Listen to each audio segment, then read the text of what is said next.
Right? So for those who haven't had the chance to meet you, Dom, tell us a little bit about yourself, what you were doing, before Yeah. FFL, and why the insurance industry, why Family First Life. All right, cool, cool, cool, cool. All right, well, thank you for having me. All right, I live down in it's like San Diego area, in California. I'm from Northern California originally. All right, and the reason I give you that separation is because there's a big difference. People be like, "Oh, you're from California." I'm like, "Dude, that's a big ass state." Like, you know what I mean? That's like saying that like you're from Virginia and Florida at the same time, kind of, sort of. You know what I mean? Like it's two totally different. So I moved. I went from Northern California to North Carolina. That's where I played college baseball, and that's really all. Who do I see right now? I see Al Trooper Cuff. All right, that's what I'm looking at. You look like you could have played some baseball or something, but that's what I did. All right, he said I just look like it. All right, just like I look like I play basketball, but definitely not. Okay, so I'm not good at that. You'd be like, yo, pick Dom up on the basketball team. I'm like, dude, you might as well put me on the bench. All right, because it's not gonna work out.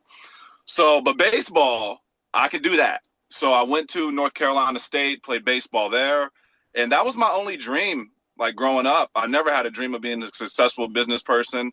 I never had a dream of being in business. I never thought I would make any money or do anything outside of playing sports and playing baseball as I got older. And then as an adult, you start to realize that like, dude, everybody's not going to make it to the league.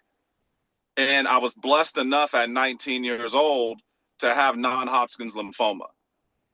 And when I had non-Hodgkin's lymphoma, it put me like, you couldn't have told me nothing. It's like that Kanye West song, like you can't tell me nothing. That was me at 18. Like everything I was doing was right. Even if it was wrong, it was right. It worked out. Like it was just the wildest shit. And cancer hit me. Like I just got drafted by the Toronto Blue Jays. I got a scholarship to the University of Miami, and then that was October. So drafted in June, scholarship in October, and then cancer hit me in November. When that happened, it put a lot of things in perspective for me. It allowed me to see other options. Like I was still wanting to go play baseball because I was at a junior college when this happened, or a community college, whatever y'all call it. I don't know what you call it. But I went there for a couple years and then transferred to North Carolina. When I got to North Carolina, I was already post cancer, still very immature, but been through some life shit that a lot of my peers never went through. So I wasn't really hung up on baseball at that point in time. I was really just trying to have fun and enjoy the experience. My buddies were still trying to go play pro ball. And I'm telling you this to let you know like why this shit made sense to me early on, because there's a lot of people it don't make sense to, but maybe they ain't been through enough to have it make sense. Because everybody I talk to who really crushes it in this business, they've been through some shit. They might not tell you the first time you talk to them, but you start hearing more. Like I learned more about Brienne a year after I started working with her than I did the first freaking 6 months knowing her. But I thought I knew her. But I'm like, oh no, I didn't know her. Does that make sense? And what are those reasons why she can lock in 6, 7 days a week, work 12, 13, 14 hours, and that not be a big deal?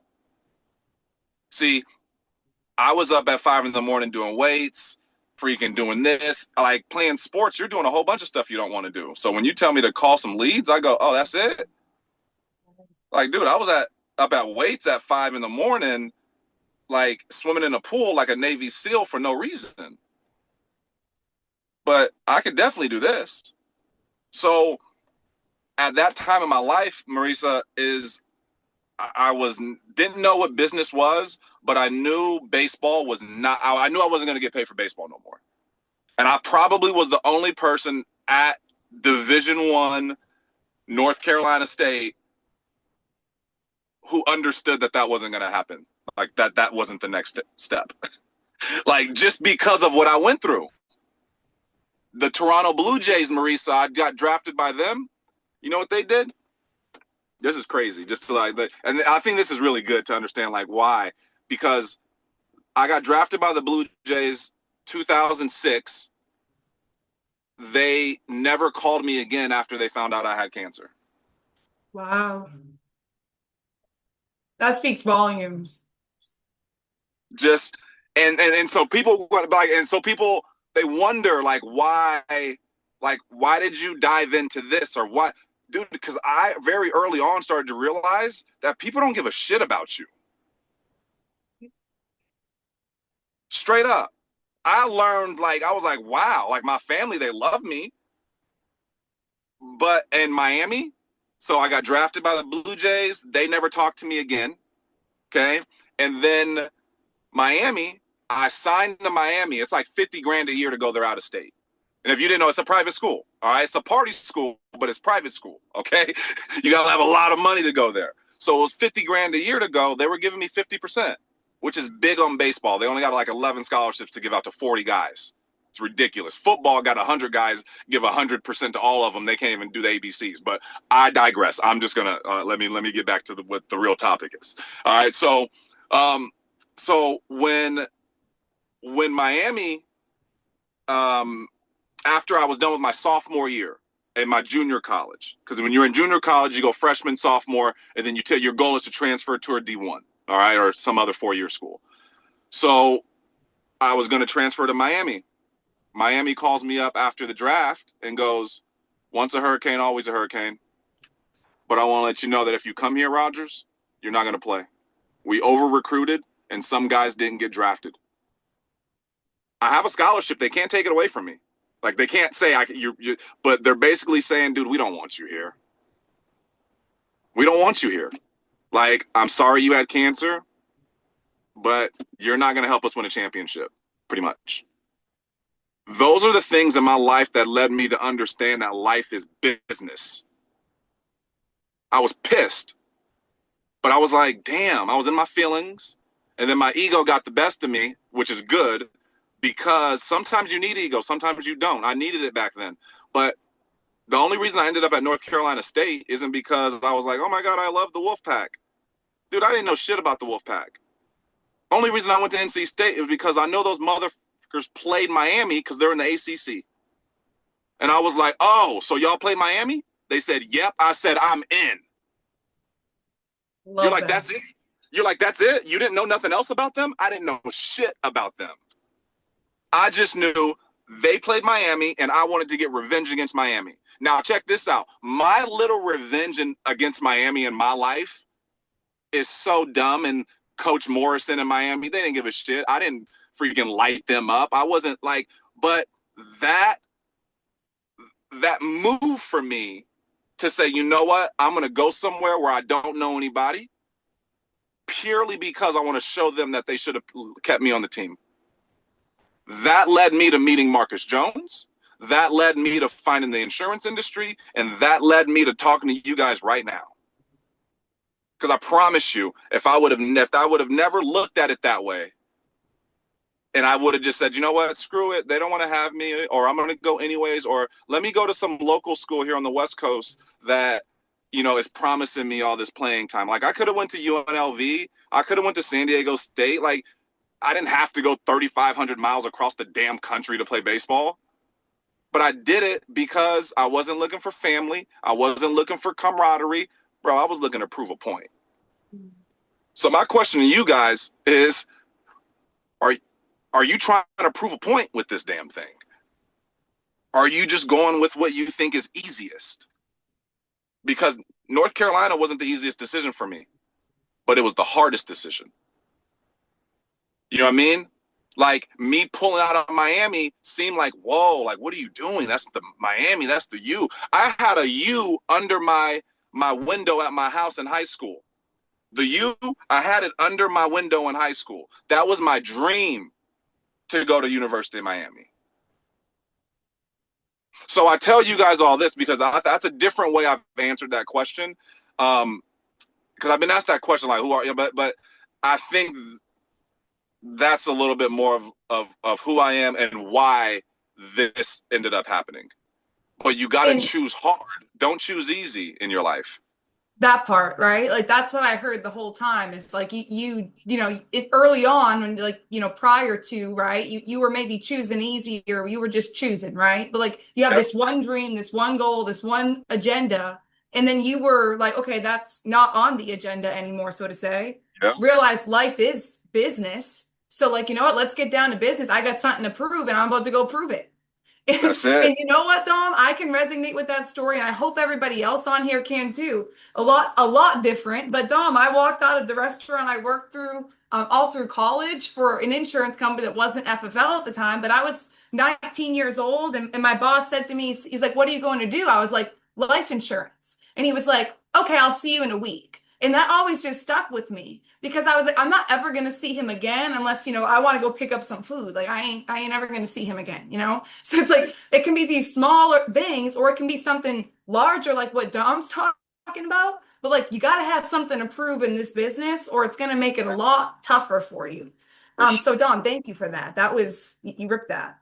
Thank you. And if we could kind of go back, right, to like, you know, your first year in the industry, Dom, like what are some of the things that you might think that, hey, maybe I would have done this differently, or would you have done anything differently?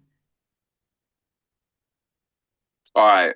So, uh, I wouldn't change anything. Okay. So I'm gonna start with that. I wouldn't change anything, but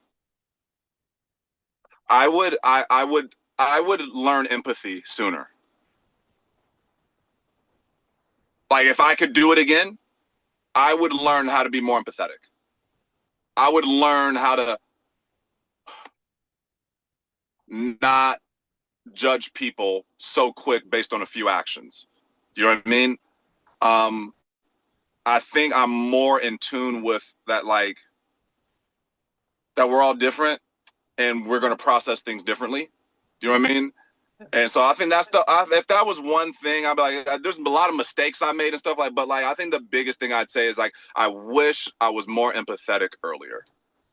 Yeah. That's huge. And like, Dom, when you say that, like, do you mean like to agents, to clients, both? I'm, I mean, agency building, Okay, got you. Got agency you. That building, empathetic towards a client. You're going to be a broke ass agent. Okay. facts, But facts. so thank you for clarifying. Okay.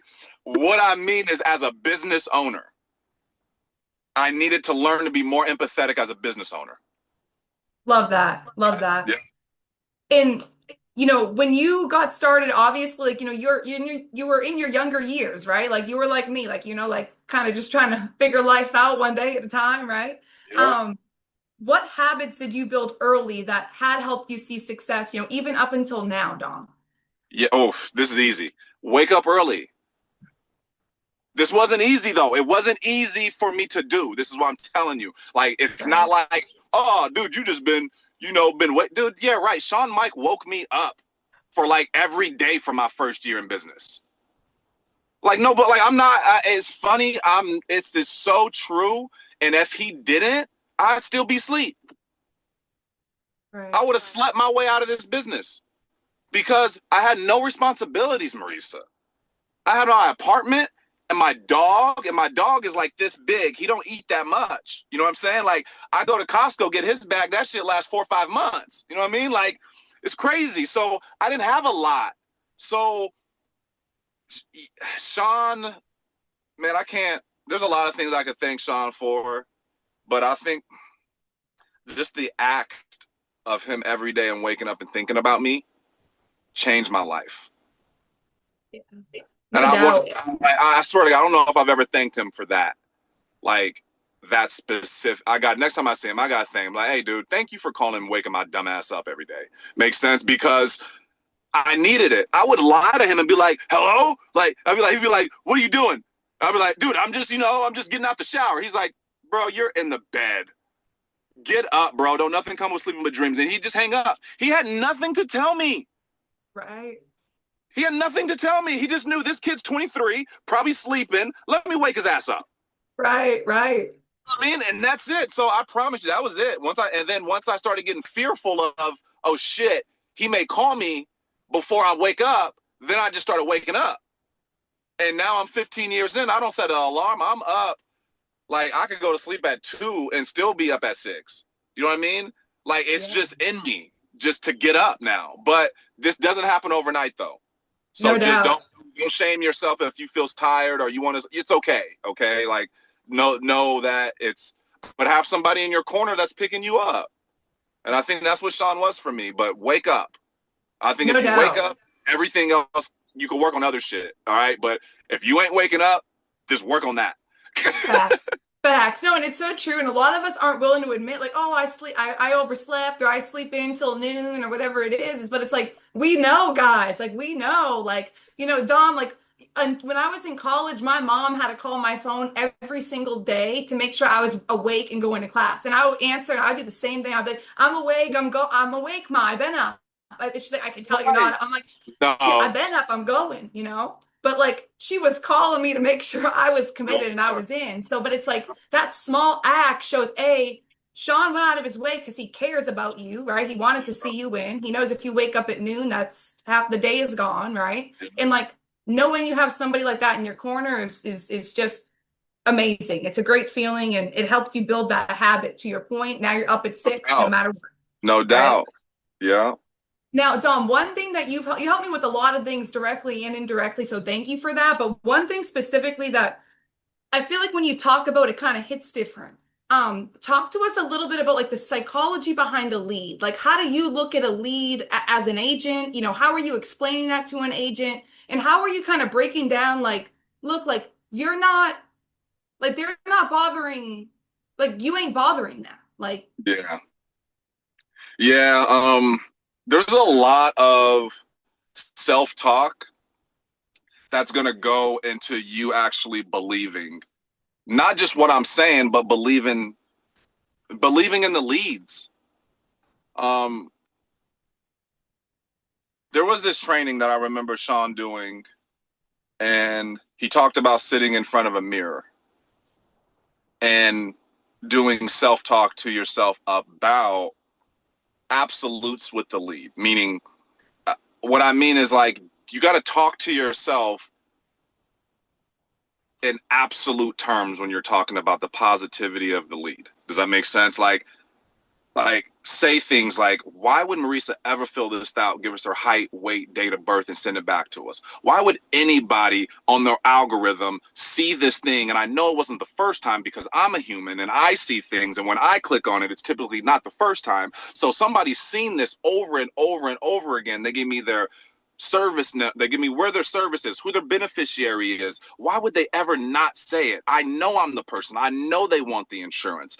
I'm not checking interest. I'm getting them insurance. Like I could go on for 30 minutes convincing myself of why I should never not close. Now you're like, so your close ratio is 100%? Hell no, dude. My close ratio is probably like 30. You know what I mean? Like 30, 40, you know what I mean? But it's not about closing 100%. It's about having a solid process that you can stand on.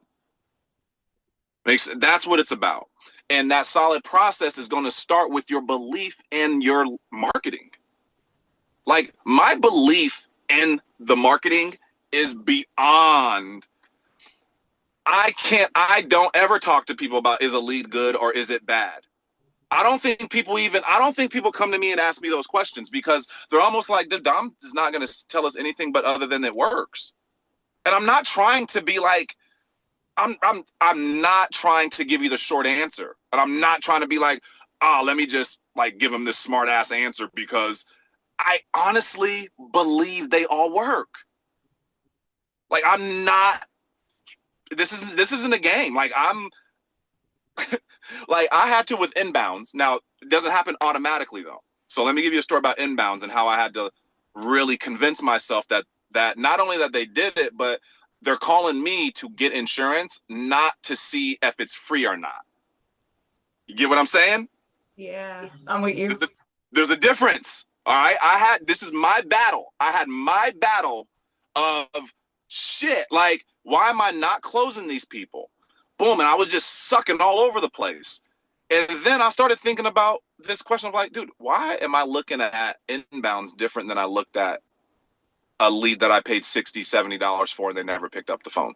I don't see anybody throwing their lead batch, frustrated, saying that these fucking leads suck. When the person doesn't pick, you look at your vet lead list. Y'all got somebody got a list right now of 50, 100 vet leads. I want you to go through and tell me how many of those people picked up the phone. And then I want you to be so furious that the other ones didn't. And tell me how crazy that sounds. But that's what I was doing with inbounds. This is a personal story. I was taking it very personal. I was acting like, oh my God, like, and then I was like, dude, you waste money. When I was doing inbounds, it was wasting money. When I was doing direct mail leads and other types of leads to where I bought them before, it was just a part of the business. So I'm just letting you guys know, like, this is me. This is my battle. This is the agents I was working with. This is me. I had to go, bro, why over there are you so okay with dropping all this money and not having people pick up or dropping them, but over here, you're over here scared? And I'm like, well, damn, it's the same freaking thing. So I had to convince myself that not only do they work, but I'm calling them to get them insurance, not, you know, let me see if this person thinks it's free or not. Okay, they don't think it's free. And now I'm just going to give them information.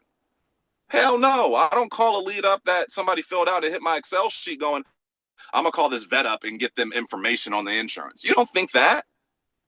But why was I thinking that on inbounds? It was my fault. I had to fix it.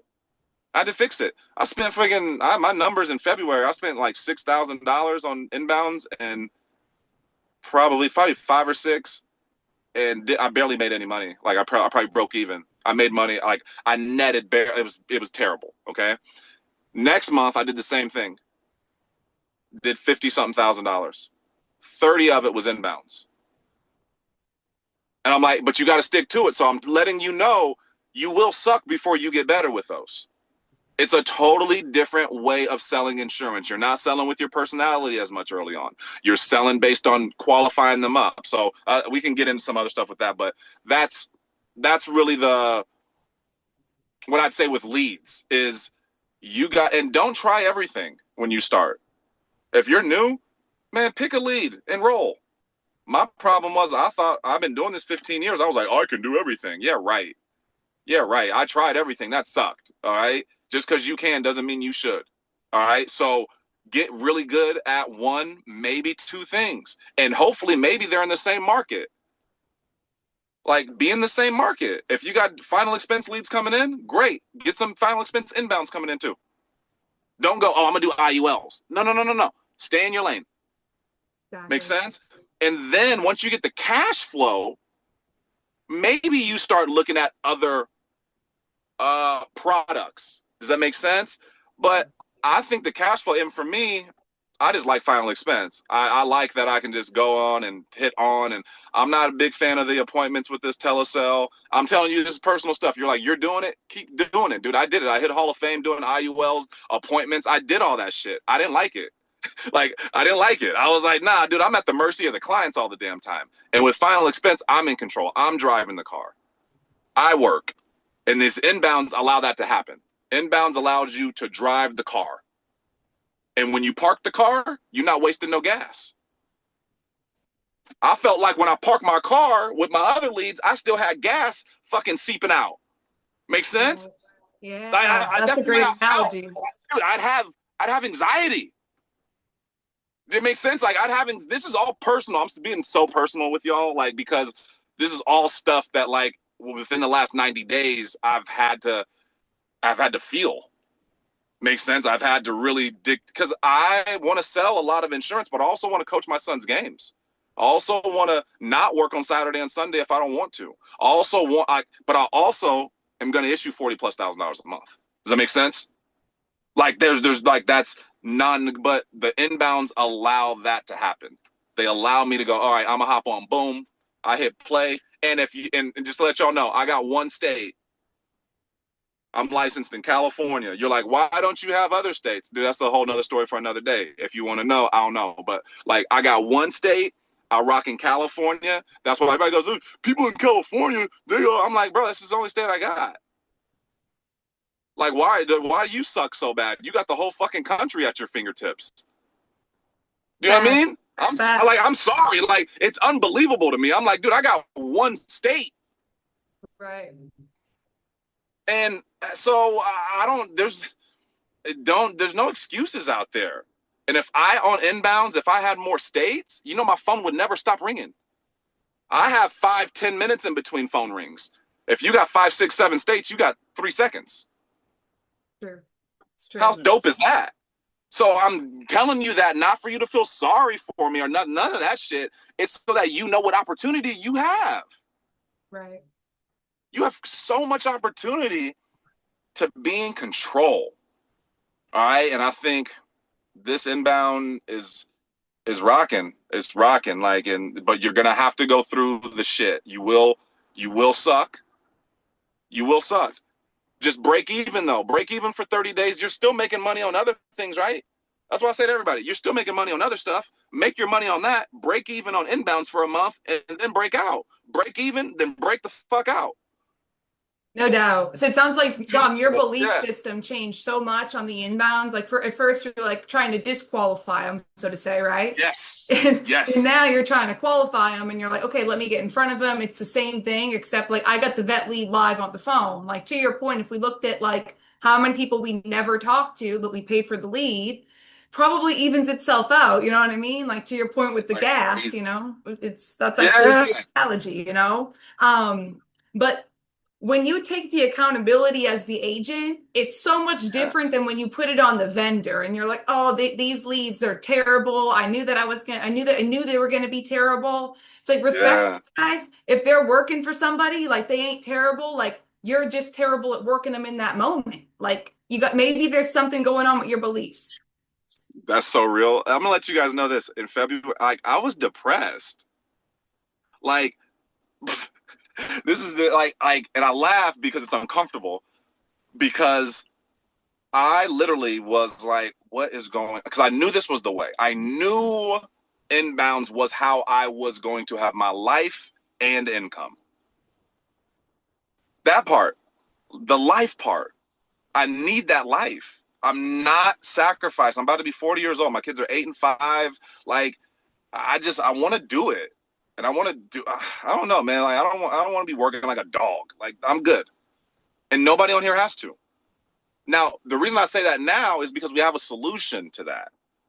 We did not have a solution before, Rami, so I could never sit over here and say time is so important. Like, bro, you got the leads that you got. You're going to drive to their house and make some money. That's what you're going to do. We didn't have another option, but we have another option. And you got different time zones, and you got people calling you, So just take that time to get better at it. All right. And be very honest with yourself about where you are, because I had to be really honest with myself. I went to Sam. Sam, he has a call center. You guys probably saw him at the event. All right. He was on stage with Michael File. So he's got a whole call center. Dude, Sam listened to my calls. He goes, bro, you suck. I said, I love you for being honest with me. He goes, dude, you could sell insurance, but bro, these inbounds, you're going to have to change some stuff. And I was like, dude, but you know what I did, Rami? I didn't go, F you, fool. You know who I am? I said, bro, I'm open to it, man. Where I need to be. I drove up to his office. I was there 3 days in a row. I sat next to a girl who sold $600,000 the previous year. Hall of Fame. Now, did it happen right away for me that I started to get it? No, but I saw success. I saw people killing it. I saw people getting off at 4 o'clock and enjoying their weekends. I saw that. I was like, oh shit, you done at 4? That is dope. And you wrote how much this week? Oh shit. All right, I need that program. So I wanted that program, Marissa, more than I wanted to be comfortable. Do you know what I mean? I do. Like straight up. Like I wanted that program so bad. I was like, dude, I want to be off when I'm off. I don't want to be off and still have leads coming in and then my palms sweating because I ain't called them yet. And then when I call them on Monday, they say they already got insurance for somebody else. I hated that shit. But now there's a solution. So now I got a solution to that problem. It was not a problem before because we never had a solution. So don't hear me as if Dom said you shouldn't do this. No, I'm telling you, there's a solution to your frustrations if you have them. If you don't want to work nights and weekends, we have a solution. Does that make sense? Like, there's a solution. Now, will you work nights and weekends? February, I worked nights and weekends. March, I didn't work nights and weekends. For the rest of the year, I'm not working nights and weekends. But February, I had to figure it out. Right. I'm Figure telling it you out guys, early, right? yes, Get it done early. what you can do in 30 to 45 or 60 days to figure something out and get good at it will save. All right. Versus, hold on. I can. You're still with us. All right. Versus kind of just treading water forever. Like, don't tread forever. Sometimes you got to feel like you're going to drown a little bit to get your ass back up. Makes sense? Just do it. And I think that's one thing that I can say 15 years in. There ain't me and Eric Schmidt. There ain't too many of us who've been doing it this long who is still down to learn some new shit. No Like, doubt. I got a lot of people who are like, I'm not doing that. I just can't do that. I'm like, bro, you just scared. Like, why are you so scared? But that just goes back to 19-year-old Dom choosing to go to NC State or Miami. Like, you're still the same person. Makes sense? I've always made the hard decision. I've always wanted to, like, that's not new. I may not be the richest or the best spoken and all that type of shit, but I believe in myself. Amen. You know what I mean? And I think everybody needs to, like, you can do that too. All right, so I'm sorry.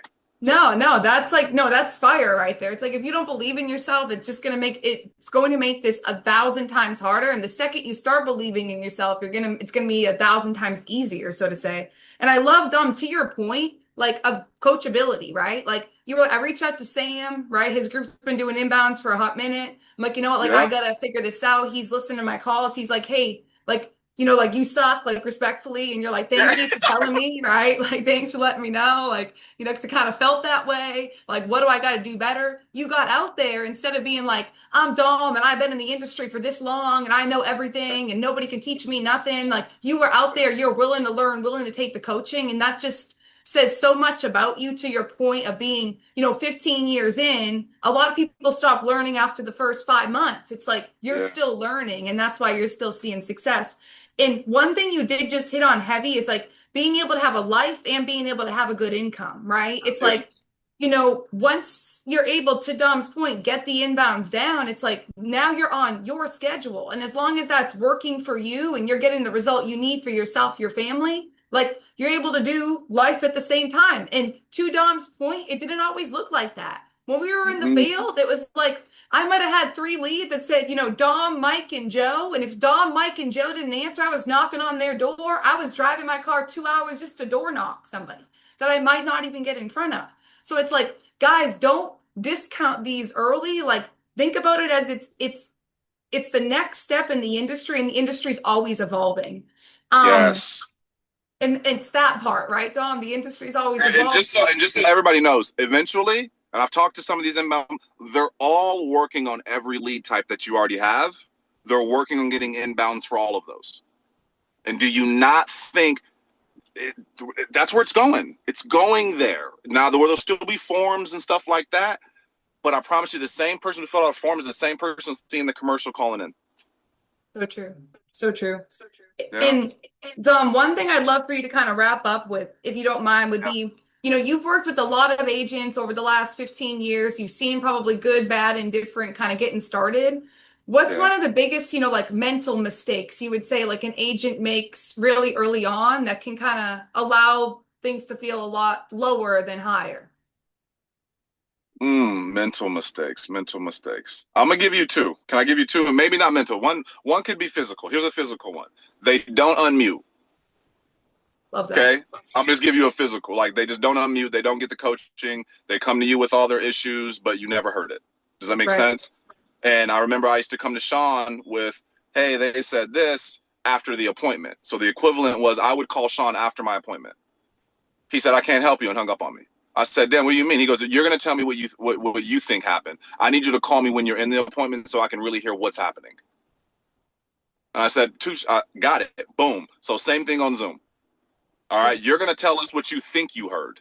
And what you think you heard is a 3-day in agent who's trying to make everything better on them, because who's going to tell themselves the truth that they suck or that they messed up? Nobody's going to do that. That's not calling you a liar. That's just calling you a new agent who doesn't know how to communicate truthfully to themselves. Who does?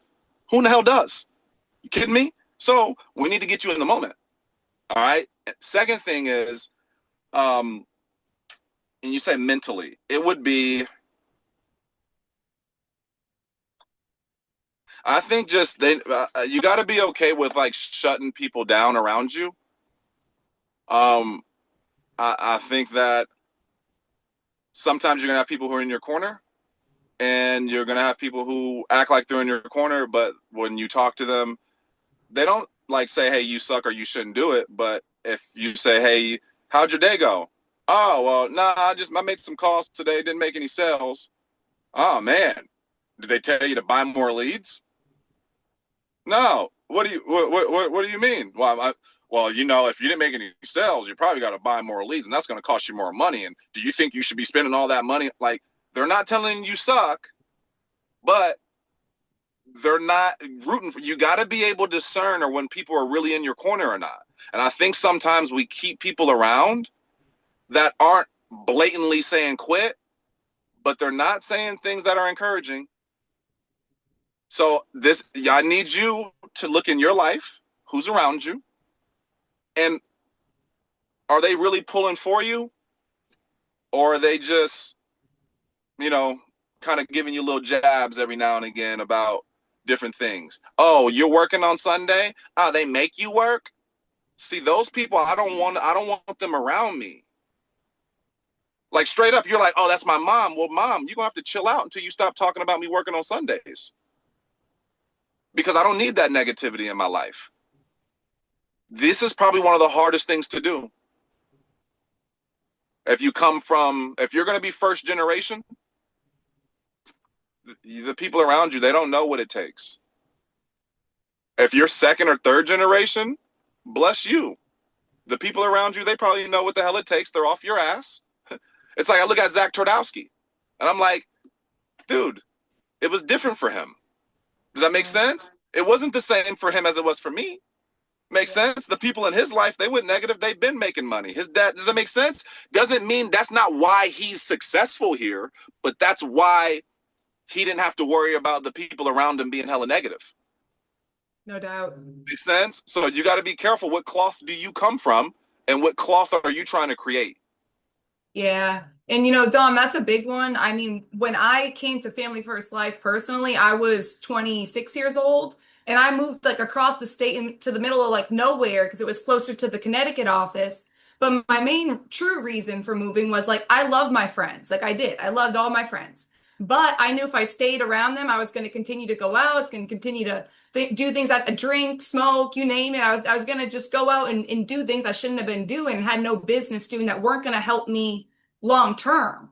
So next thing I know, I'm like 2 hours away from the city, and I'm like, where am I? But I'm home. Like it's just me here. Like it's me versus me here. Like there's no one else to bother me. If I decide to get off course, that's on me. And like to be honest, that's when I feel like I actually became a business owner. I had worked at practice companies, but coming into FFL, it was a very strong message. Like, wow, like, and I would look through the people around me, and I was like, you're right. Like, some of them might not be like, you suck, but they weren't rooting for me, Dom. They weren't like, you're gonna crush it. Like, don't worry. It takes it's some hard time. it's hard to discern that, right? Yeah. It's hard to figure out, like, do I, and then just separate it, get away from it. No doubt. I love that. And some of those people that you not pushed away, but you set boundaries up, dude, they'll respect you for it. And next thing you know, they'll be in your business with you, building it with you one day.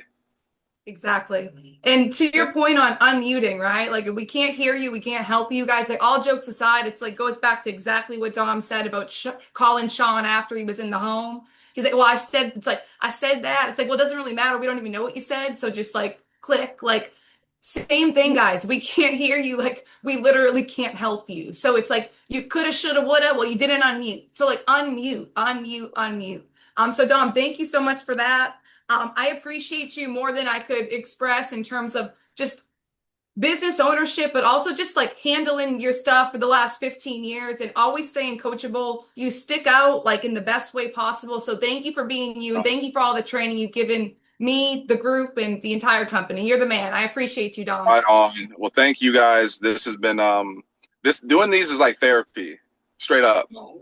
I see my therapist every 2 weeks, but like when I'm able to get on, and I share that with you guys because there's nothing wrong with that. Just so you know, as a man, all right, and being a black man in America, it's like, dude, there's a lot of people out here that just walk around like they got it all figured out. And I promise you, man, sometimes you need to get it out. Makes sense? This right here was for, like I probably got the most out of this selfishly. Makes sense? Like you might be like, dude, like what happened? Like, dude, bro, I was able to go on here and just speak some truth and talk about some things that were very near and dear to me, and hopefully it helped some people out. But you thank you. All right. Thank you for setting this up and making this happen. Don't take it lightly. And you guys, we got something special. Like real special. And I thought about this, and we'll end with this. All right. I was driving the other day. I'm like Aristotle. All right. You know what I mean? Like I just be thinking and shit. All right. But I mean, so I'm driving and I'm like, you know, I was just real grateful. I was real grateful. And I started thinking like, I wonder if my third grade teacher would be surprised of who I am today. I wonder if my teammates in middle school on our basketball team, I wonder if they're like, damn, that fool Dom, like, I knew it. Does that make sense? Or are they like, holy shit, like, what a freaking change. You know what I mean? Like, I'm always very curious, and I want to say this to you guys because think about that. And I started thinking about myself. I was like, dude, 19-year-old self. Oh my God. I was showing my son these paper clippings. All right. So when you were an athlete in the 90s and 2000s, like, bro, you weren't on the internet, bro. You were on the local paper. Okay. So I had all these local papers, right? And it said like, and if you Google your name now, a lot of those printed articles are now digital. So shit from 2003, 4 is now on the internet. So I'm showing my son, and there's this interview that I did, and it was right after I got drafted, and it's talking about, yeah, so I'm really excited to be here, and I'm gonna come back next year so that I don't have to worry about what my next steps are in my career because the Blue Jays just drafted me. And in that time in my life, I was thinking, in a year from now, I'm gonna be playing professional baseball. So to see those things in writing today, I'm like, dude, you've been dreaming. Like, don't stop. Make sense? I want everybody on here to tap into your dreams, not tap into like fucking the new boat or whatever you want. I don't know if that's your dream, whatever. But like, I just like, really, what does it feel like? What do you want to be doing? Who are you going to be with? You know what I mean? And not how much money you're going to have. How will it feel when you get to your version of success? And then once you get there, there's always more. Because I thought signing a deal 4 years ago, success. Then I was like, damn, that just exposed a lot of shit that you need to work on. Because when you're not worried about your bills, when you're not worried about where your kids are going to go to school, when you're not worried about, hey, what if this happens? Now the real you is exposed. Because all that worry, I'm telling you, there's a lot of worry in our life that fills up and gives us space. Like people are like, well, when you're broke and things like that, people ain't got time to be depressed. People ain't got time to be anxious. They ain't got time to make sense. You busy, you talking about I'm busy and depressed? That's weird. How is that? Make sense?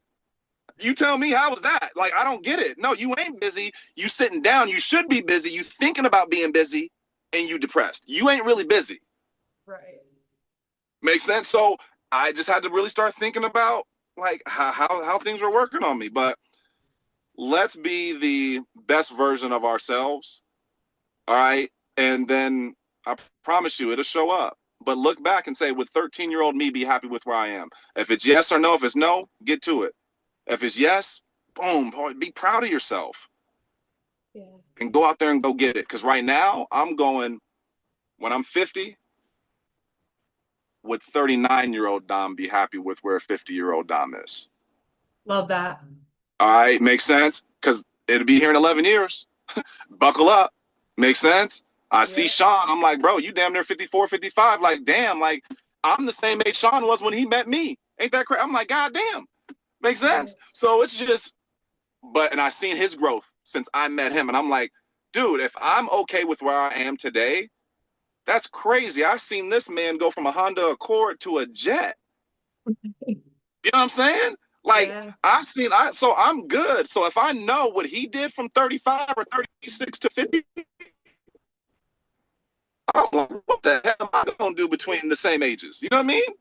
I may not do the same thing, but he let me know from 37 to 55, you still could do some big stuff. And that's why I'm so excited. That's why I'm selling insurance.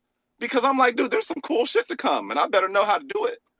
You know? No doubt. So There's a lot of impact to be made, Dom, and I know you're going to be there for it. So thank you so much for this call. It was everything. It hit on all sectors. I appreciate you more than you know. You're the man. Thank you, Dom.